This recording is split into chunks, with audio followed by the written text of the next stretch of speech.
What's going on, guys? Got another comic book haul video for you. Just got 2 stacks of books here, not very many. Recently had a couple of local comic shops open around in the Louisville area, so I decided to go check them out and picked up some books from each one. So that's where these came from. This first stack is from TCB Toys and Comics. It's right across the river in Clarksville, Indiana. They had, I don't know, maybe 5 or 6. No, they weren't long boxes. They were short boxes. So they had about 10 short boxes full of stuff, and then they had some wall books as well, and then a bunch of other stuff in the back that they hadn't brought out yet because they're still trying to get open and everything. So not a lot to choose from. It looked to be mostly like a gaming store. They had board games, Magic cards, Yu-Gi-Oh cards, a bunch of action figures. It was a really nice space though. Lots of room, not cramped at all. Lots of space, and just looks like a good spot. So hopefully they expand their comic book selection, so I can go over there and make it part of my rotation. So these first books, I picked up a few Amazing Spider-Mans. This first one's $3.35. I think these are all Eric Larson covers. So these were all $3 each. So $3.35, $3.36. Got a cool Vulture and Chance there on the cover. And we got $3.37, just cool Sinister Six cover. Yeah, that's Eric Larson as well. And then the last one I got was $3.39, just cool Doc Ock cover. So this was, I think $3.50 was the last issue that Eric Larson drew. I'm not 100% sure on that. But it was not much longer after this that he left and went to Image, of course. Let's see, some more books. This one was $8. Got some Spoof Comics Presents. Got Bat Babe. So this one was really funny. I opened this up to look on the inside. On the back, first of all, you got the Adam Hughes Spider, I can't remember her name, Spider Femme, I think. And then on the opening page of this one, you got the homage to the Killing Joke cover. It says Peep House Magazine in this issue, Bat Babe exposed. And you got the Joker saying, "Say cheesecake." I thought that was pretty funny. These are black and white on the inside. Just good Spoof Comics parody stuff. And we had, of course, it wouldn't be the 90s without some trading cards in there. You got Bat Babes, I guess, drawn by different artists. Bat Babe coupon poster. That was another thing they did in the 90s. Lots of send-away stuff. They even had their artists. I guess Adam Hughes did that one. So it's kind of cool. Yeah. So like I said, that one was $8. The prices were about market for everything that they had at the shop. So I didn't really find any great deals, but I was more just going there to check it out and support the new shop. So I didn't mind paying market price for these. This next one was $4. This was Super Babe number 4.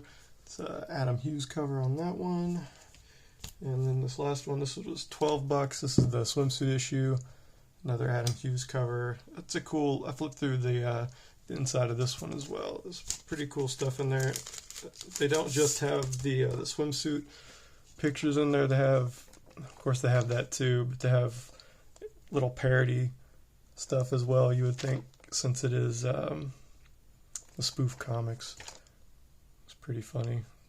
That looks like something Frank Cho would draw. It's not Frank Cho, but it looks like him. Let's see, where is that? I think the first, oh yeah, that one, this one made me laugh. This Gorilla Broad. I thought that was funny. A spoof of Grodd, I guess. And then there was one with Christopher Reeves and Michael Keaton spoof. Where'd that one go? There it is. So you got Christopher Reeves there with the Superman spit curl with the 2 girls, and then Michael Keaton there looking very sad. But he did grab a golden egg, I guess, from the goose, maybe. Who knows? But just fun cartoon spoofy stuff. That one's funny too. And see, I mean, it's not just the gallery stuff of the the girls in the swimsuits that kind of tell little stories within them. So I appreciated that. And that was the last of the Spoof comics, and then I just picked up a couple of Spawn issues, some early Spawn issues. These were all $4 a piece. So number 27, a cool Capullo and McFarlane cover. 28. I don't think that's Capullo, it's just McFarlane, but really cool cover. 29. And 30, Spawn being hanged. That's pretty brutal. But yeah, these were $4, so a little over cover price. But like I said, it was more about just seeing what the shop had and filling out some stuff than finding super great deals. So these next books are from a shop called Miso's Collectibles and Game Shop or something like that. It's Miso is the name of the owner's French Bulldog. So they've got a cartoon version of him on the wall and has their logo. So I thought that was pretty cool. They're also not much of a comic store. They had more than the first place, but they specialize a lot more in action figures, board games, and things like that. But again, it's a really nice space.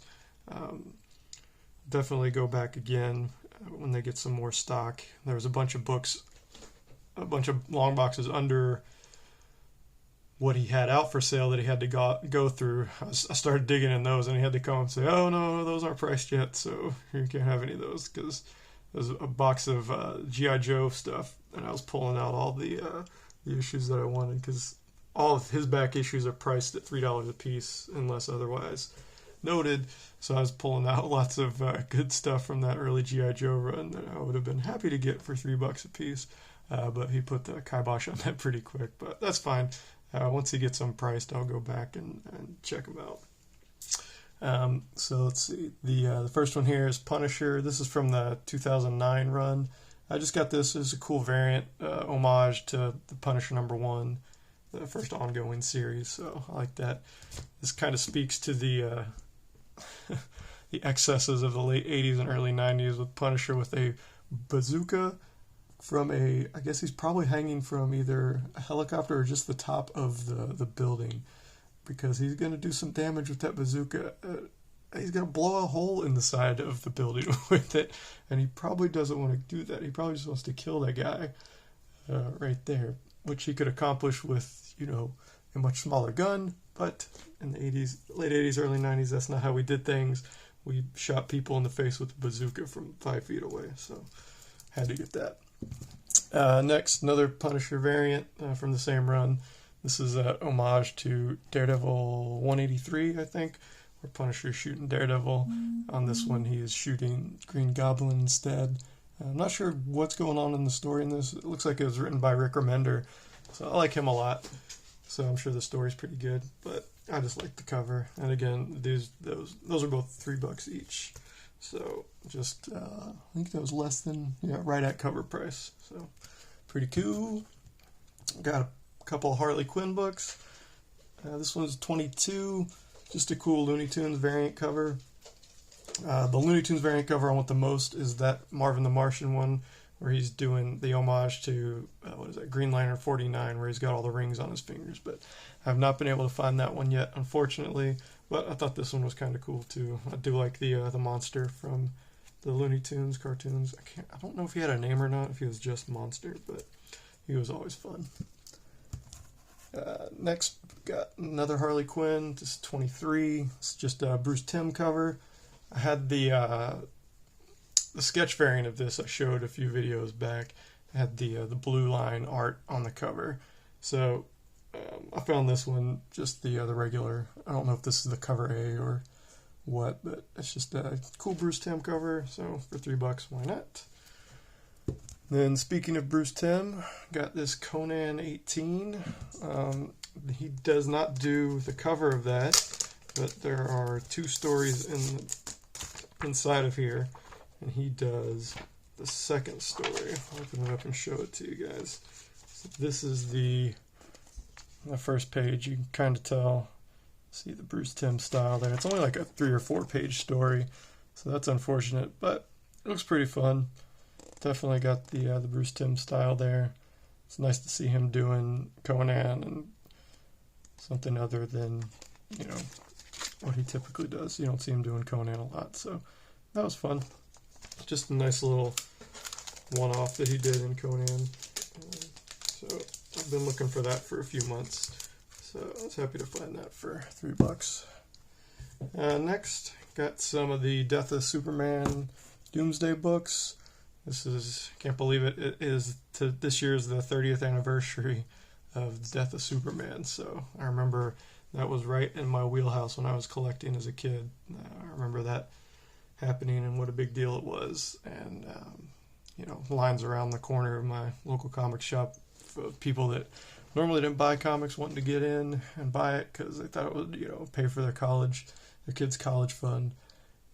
Unfortunately, that did not happen, but it's still a cool story. One of my favorites.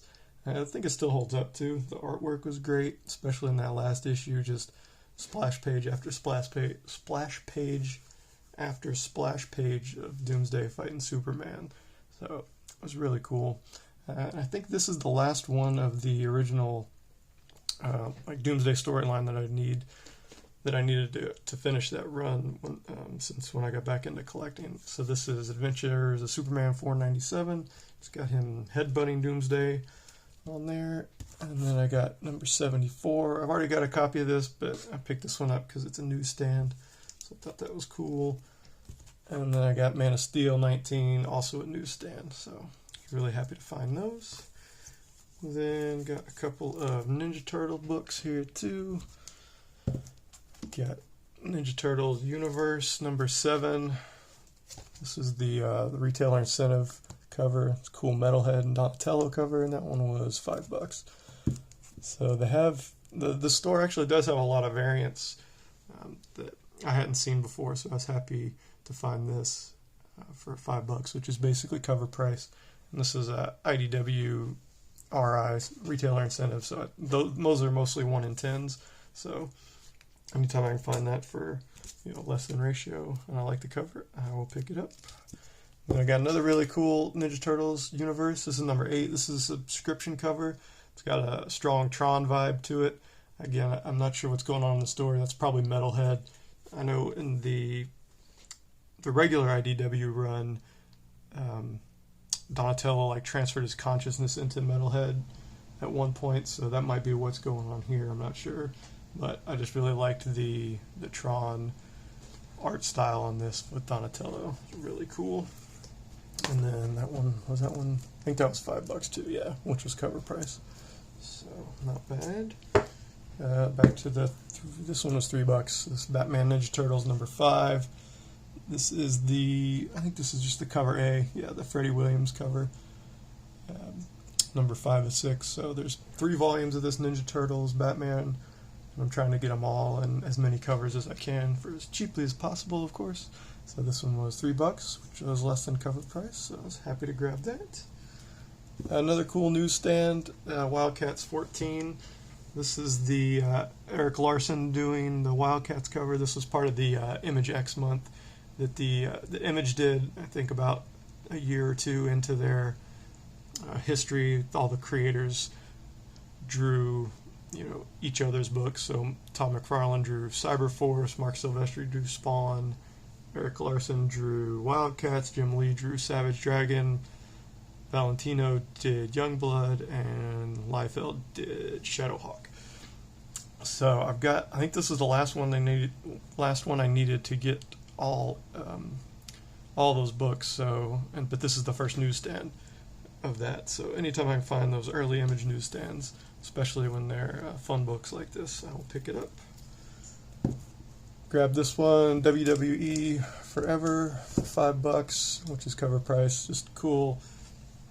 I don't know. I can't tell that. I don't think that's a photo cover. It looks like it's painted, maybe. We got Junkyard Dog, Ric Flair, Andre, and Roddy Piper on there. So it's just some classic wrestlers. And then this, of course, got me down a YouTube rabbit hole where I watched the entire Royal Rumble from 1991 last weekend. So good way to spend some time. Gotta love YouTube.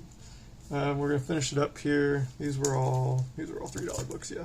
with some Mark Silvestri goodness. Speaking of image stuff, got the Devil's Reign. This is Chapter 7, Elektra and Psyblade. Just a crossover with Marvel and Image. This has got David Finch art on it as well. So that's pretty cool. I think I've maybe got one or two more from the Devil's Reign series, so almost got them all. Next, X-Men 243, just a cool Mr. Sinister cover, part of the Inferno series, Mark Silvestri art. And then on the back, I was able to snag G.I. Joe Master and Apprentice #1, which is it says down there, a 2004 convention exclusive from Wizard World. I checked on eBay. I think this goes for between like 10 and 20 bucks. So I got this one for, I can't remember because this is double bagged. I can't remember if they charged me $3 or $6, but either way, just a cool G.I. Joe cover. So I was happy about that. And some more Mark Silvestri goodness. Got X-Men Messiah Complex Chapter 1. Now this says it's a variant, so I'm not sure. I don't think it's probably a ratio. I think it's probably just like a cover B or something. But it's just cool Mark Silvestri art drawing the X-Men. I imagine this came out in like the mid 2000s maybe. Looking at the barcode there. Let me open it up. I think Silvestri did the pencils on the interior as well, which is really cool. And then it was written by Ed Brubaker. Yeah, really cool Mark Silvestri line art in there. Let's see what year is this? 2007. Yeah. So just kind of Mark Silvestri going back to his roots. It's a sweet Gambit. Drawing the X-Men. Anytime I can find him doing interior art on X-Men, it is a win. So I was happy to find that. And then, let's see, last book here. Got another X-Men, another crossover, Cyber Force and X-Men. And this is a Mark Silvestri cover, but he does not do the interiors. But Psylocke is looking really cool. And then we got Ripclaw, Wolverine, and some other lady probably from Cyber Force. Not sure who. But just a really cool cover. Ron Mars wrote it. He's a good writer. He did a lot of the Silver Surfer stuff. So he's I'm not sure if this is just a one-shot or how long this crossover went. It says #1, so I'll keep an eye out. If there are any more issues, I'll definitely pick those up. So that's the end of my haul, guys. Hope you liked it, and I will talk to you soon. Later.